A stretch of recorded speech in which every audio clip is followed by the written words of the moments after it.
Offline darslarimda 10 yildan ortiq shu taomni o'rgatganman.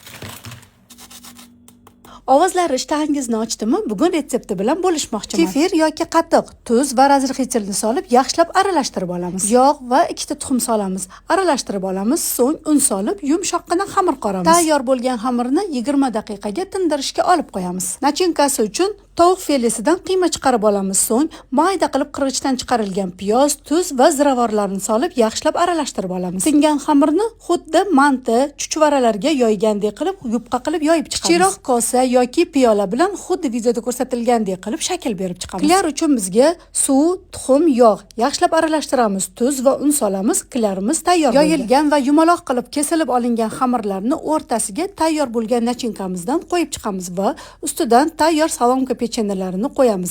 Yaxshilab yopishtiramiz va o'rtasidan kesamiz. Kesilgan joyini bir-biriga yopishtirib chiqamiz. Avval qiyarga, so'ng non talqoniga yaxshilab botirib olamiz. Tovaga yoki qozonga yog' solamiz. Yog' qattiq qizib ketmasidan o'rtadan pastroq olovda har bir tarafini tillarang qilib bo'g'irsoq pishirgandek qilib pishirib olamiz. Ha, xavotir olmang, ichlari ham yaxshi pishadi. Videoga like bosib, yaqinlaringizga ham yuborib qo'ying. Ishtahangiz ochilsa, Robiyangizniki mehmonga keling.